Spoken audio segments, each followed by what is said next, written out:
Okay, hi there. This is Kim Willis again, down here at Riverside on Riverside in Phnom Penh, Cambodia, doing a little street walk. Well, I'm not actually walking right now, so I'm just going to stay still. Yeah, little kid there. It's got flowers or something. It's a funny place, Cambodia. Anyway. All right, now this is another in the series called 21 Ways to Build a Cult Following for your business or for your project. It doesn't have to be for a business. You can use these cult building ideas for your business for sure. At least you can use many of them. But if you've got another project that involves people and membership, building a following and all that kind of thing, these ideas will work for that project as well. Now, this one is called Reward and Punishment.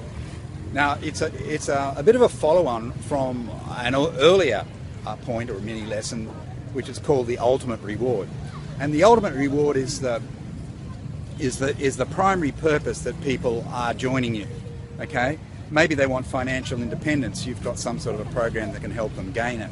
Maybe they want something else. Maybe they want more freedom. Maybe they, you can help them save time. You're an efficiency expert or something like that. There's all sorts of different ways that you can project the ultimate reward, and it will depend on your business or your project. The exact details will be determined by the project. But this one is called Reward and Punishment. And it's an extension, but it's a little bit different as well. Reward and punishment, what's that about?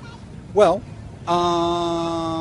if it's a business, customers, they get rewarded by using your product and paying for it. Let's say it's a monthly subscription thing.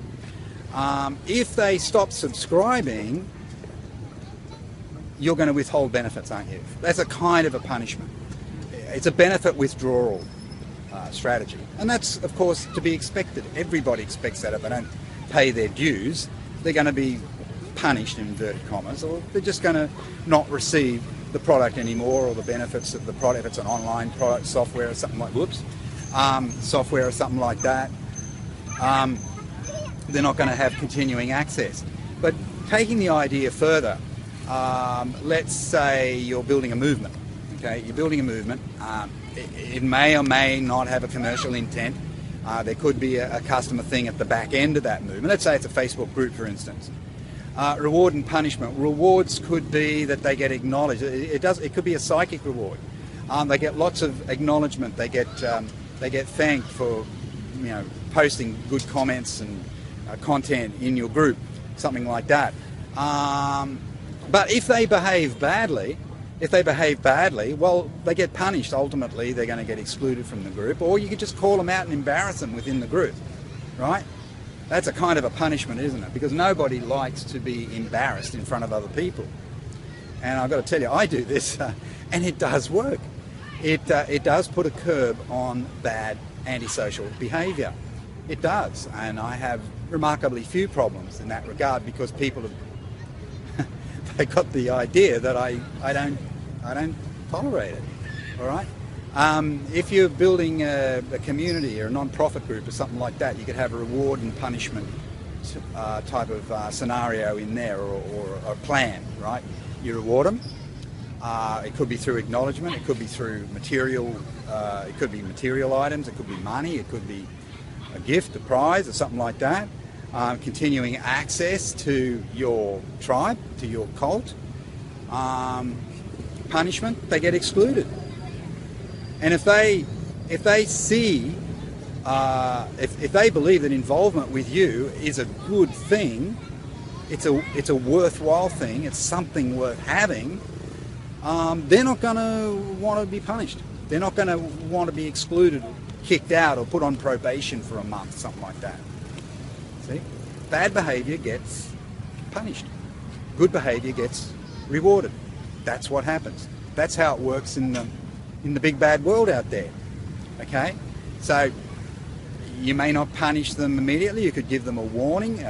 You could have rules that if they do, if they transgress the rules, if they break the rules, this is what will happen. They'll be given a warning.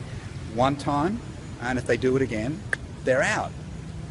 No if, buts, or maybes. Right? Reward and punishment. You see, you can't be too soft with people, because if you, and I'm naturally a kind of a soft person, but you can't be, I've learned through the school of hard knocks, you can't be soft with people, because what will happen is that respect will drop and they'll take advantage of you. It's as simple as that. It's the way people are built. It's the way people are built. People are, they're flawed, and me too. And people are always looking for a chink in your armour. They're always looking for an angle. Many people are looking for ways to game the system, okay? Ways to break the rules. And if they sense that you are weak, that you are soft, you're a bit slack, they're going to take advantage of it. Not all, but some will. So you can't be that person, because when that happens, not only will your business or your project start to unravel,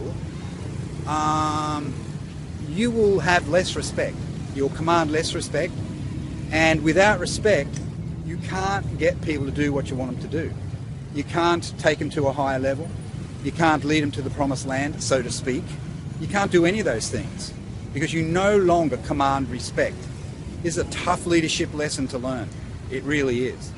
So you've got to be fair, but I'm not talking about being cruel or overly harsh, but you've also got to be firm. And that's what this is about, reward and punishment. So think about it. You're building your tribe, you're building your cult, you're building your network of followers. How is it going to manifest? How's it going to look? This reward and punishment strategy. Think about it. Really important. I think it's important. And it will encourage good behaviour. And other people within your group, budding leaders within your group, they'll see it, they'll take it on board, and they'll transmit the message down the line. They will. And they'll reinforce what you're doing. All right. So this is a leadership issue. It's a leadership issue. Yeah. Bit noisy on Riverside tonight. All right. Now, if you haven't joined my Tribe Builder Facebook group, feel free to do it.